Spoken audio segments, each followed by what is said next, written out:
There's a land that I see where the children are free. And I say it ain't far to this land from where we are. Take my hand, come with me, where the children are free. Come with me, take my hand, and we'll live. I want to live in the land of all. Will you live there with me, congregation?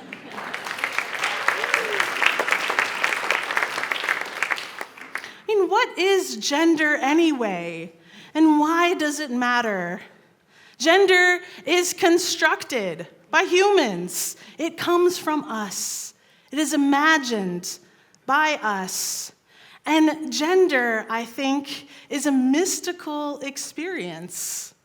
It is undefinable. It is all around us, but we can't see it or touch it. And each of us has our own relationship to it, our own degrees of attachment or non-attachment. Reverend Sean Neil Barron has set out for his congregation to become what he calls gender fluent. I thought that was a pretty good idea, and I would like for us to think about becoming gender fluent.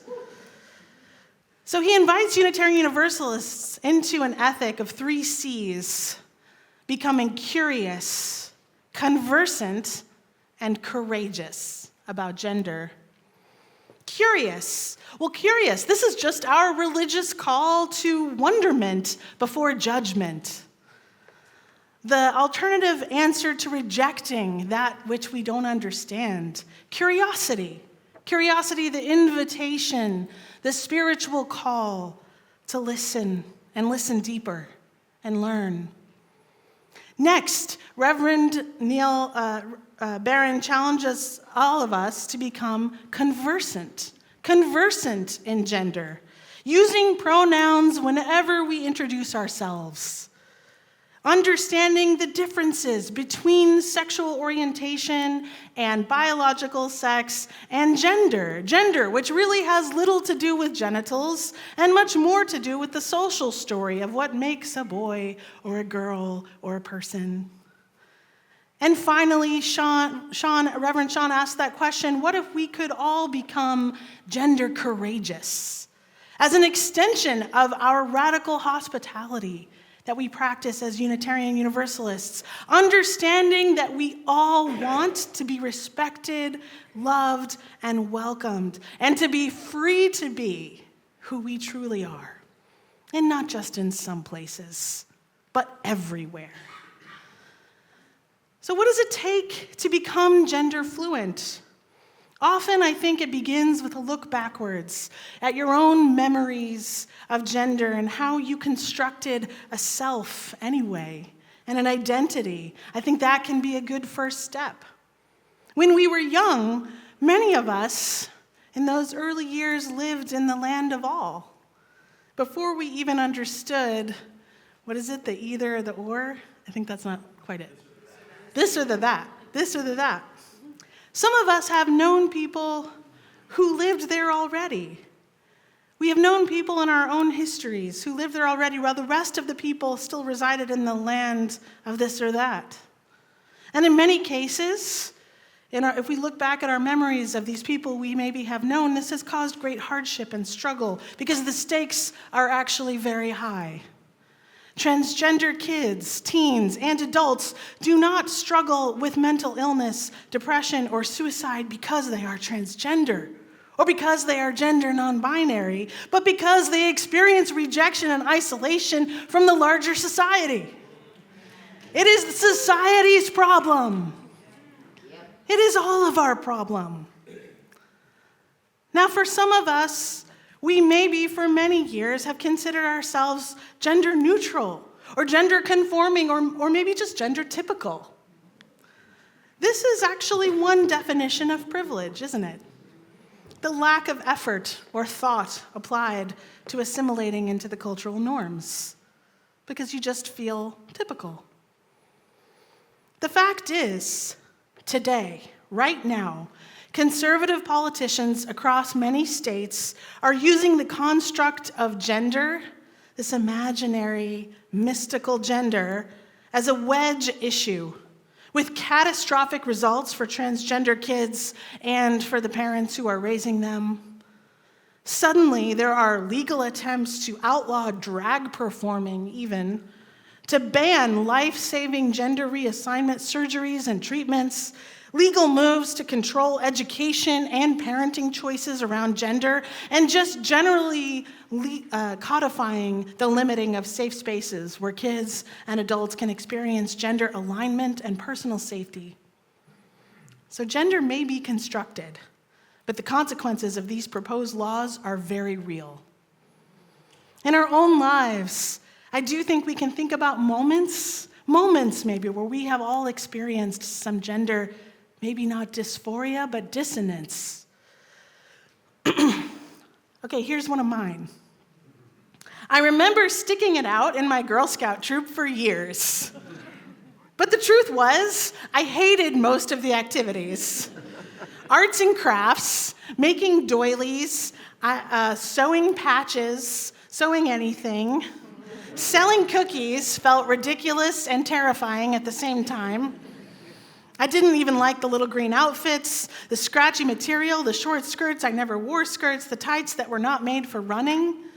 But I suffered through every meeting, singing the songs and raising my 3 fingers for the Girl Scout promise time and time again, because I knew that at the end of the year, I would finally have the greatest adventure, one that made all the sewing and crafting worth it, the annual camp out.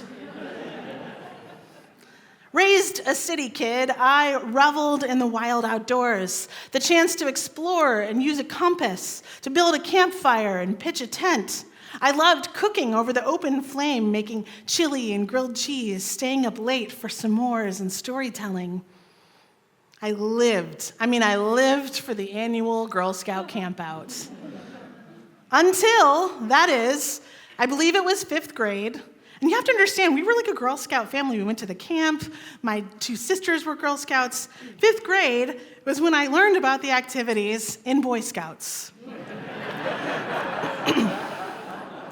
The Boy Scouts went camping every month, and sometimes more. I felt like I had been cheated out of something essential, like I had to sit indoors and mind the home while the boys were free to roam the woods, hunting and gathering. I mean, it felt archaic and unfair. Even at age 10, I felt this. And the day I learned the truth about what scouting expected of girls versus boys was the day I quit. Years of collecting patches down the drain. Didn't I want to build a pine wood car and race it down the street? Didn't I want to learn to carve wood with a knife? Didn't I want to learn geocaching and adventure through the mountains and woods with nothing but a backpack? It was the adventure I craved, not the skills of homemaking. And the worst part was, no one could answer my question. Why? Why would Girl Scouts be so radically different from the Boy Scouts? And so that very day I quit and I never looked back. The thing was, I loved being a girl. I loved being with other girls. That was the best part, actually. I just wanted to do the Boy Scout activities. I could not tacitly accept that certain life skills were gendered. It was nonsensical. I recognized in myself an energy that did not feel aligned with the door-marked girl. I didn't quite want to walk through the door-marked boy either. I wanted something beyond this and that. It's a different world now. I'm not trying to preach against scouts. We have scouts that now include both boys and girls. And the activities of Girl Scouts are much less focused on homemaking than they used to be. They include much more service and adventure now. And I'm glad scouting is moving beyond gender. This is something that seemed unthinkable just a couple of decades ago. And yet, scouting is not ruined. Scouting persists and thrives beyond gender, yes. There's a land that I see where the children are free. Perhaps if you look back at your own life, you will remember you knew someone. You knew someone who was once free in a way that felt electric, world-changing, alluring, special. I do have that someone. I had just moved to Knoxville, Tennessee for 7th grade when I met someone spectacular. Someone who already resided in the land of all, even though he was practically all alone there. Christopher, but he went by Tofi. Tofi was 1 year older than me. He was an active member of my Unitarian Universalist church and youth group. He had delicate, beautiful, fair features. He was lovely. And Tofi was, in a word, excitable. He had a high-pitched, squeaky voice. He used it at a near-constant elevated volume, mostly to excoriate Republicans and Christians and jocks. This is what he talked about. Meanwhile, he was probably also the first Unitarian Universalist evangelical I ever met. Looking flawless in his preppy, slim-fit clothes. He loved to talk about his humanist faith, his atheist faith, to anyone who would listen and anyone who would not listen. Tofi's life goals were clear from a very young age. He wanted to write scripts for soap operas, and as a 7th grader, he would regularly mail in spec scripts to the producers of As the World Turns, The Days of Our Lives, The Bold and the Beautiful, and more. He also had his own script, his own soap opera that he had created that was lasted many years, as soap operas do, and was always wanting to share about what those characters were going through as well. He knew everything there was to know about television history, as well as all the best lines from various femme fatales throughout American cinema and popular music. His passion for daytime drama was untamed and teetered on the aggressive. In the hallways, the classrooms, and the parking lots, Tofi was bullied mercilessly.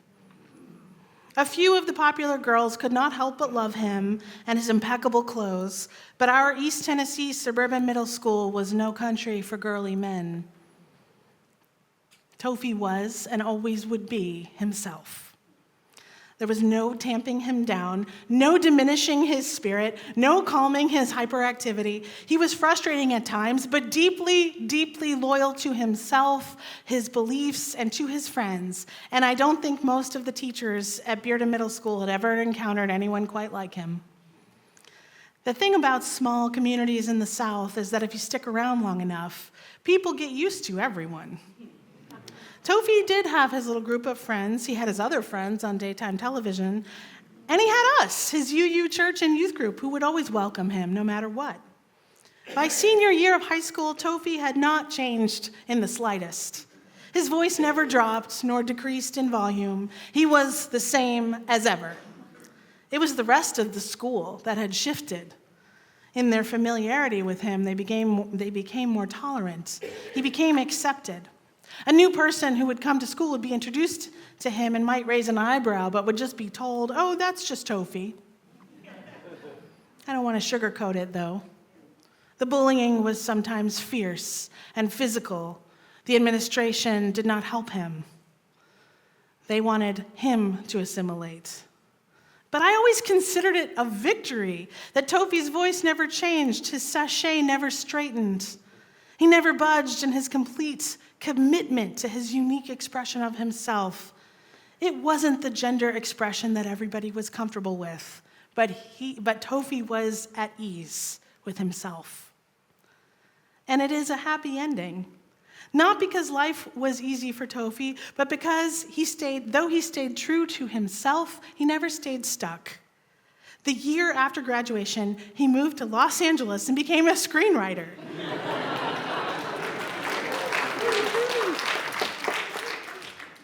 An amateur stand-up comedian who wrote scripts for the daytime soap operas. This was probably my first experience of witnessing what I would call gender euphoria.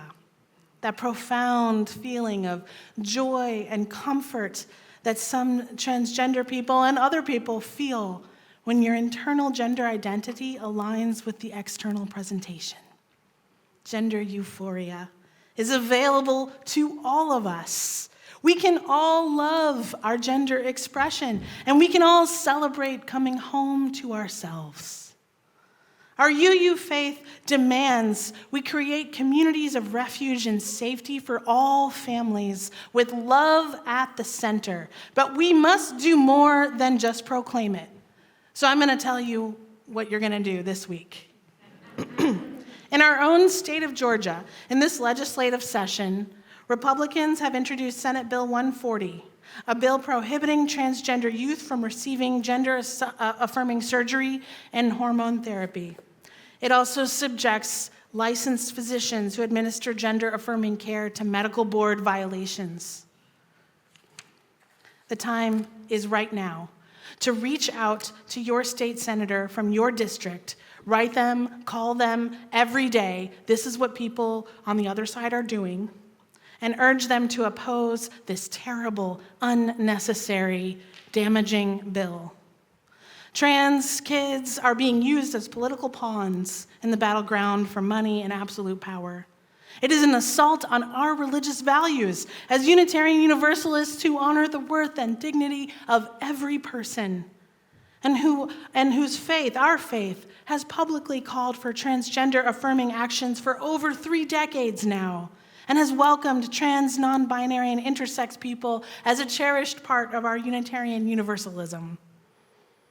The saving grace of our faith, of our Unitarian Universalism, is our chance, our opportunity to answer the question, what if there were a religion that celebrated, affirmed, and nurtured gender diversity in all of its forms, as part of creation, as a blessing to all of us? Right-wing politicians are making gender into a battleground, but it doesn't have to be that way. What if gender were not a battleground, but a playground? If the stories we've been told about what boys are and what girls are just so natural, as the right wing insists, then why does it have to be defended so vigorously and codified into law?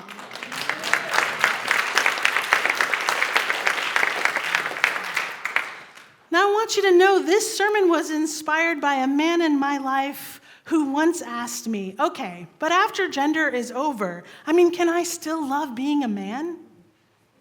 The answer is yes. Welcome to the land of all. But he asked, can I love being a man who loves traditionally manly things? The answer is yes. Welcome to the land of all. Why don't you turn to your neighbor and welcome them? Just say, welcome to the land of all.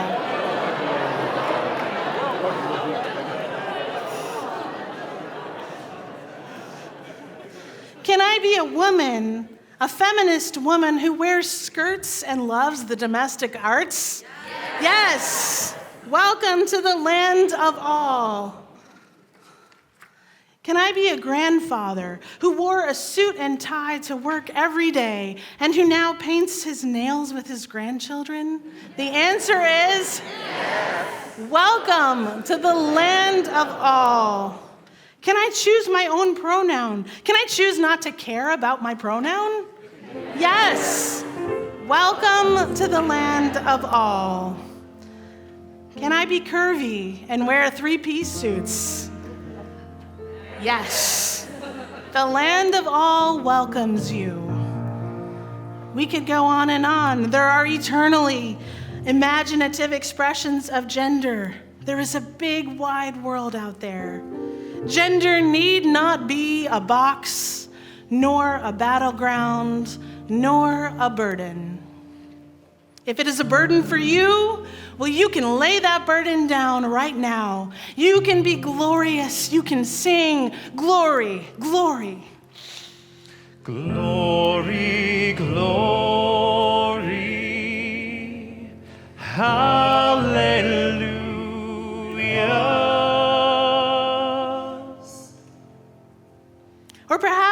gender's like a lifelong dance, a partner who you hold tightly and twirl outward, letting it go just a little bit, singing glory all the while as you go. Since I laid my burden down. We do not have to be bitter when we see others experience gender euphoria. No, we can join in the sweetness of gender's playground. Glory, glory, hallelujah.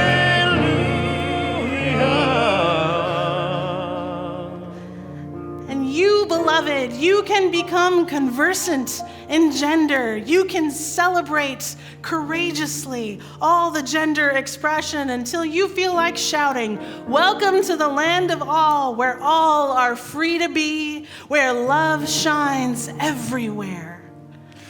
Since I laid my burden down.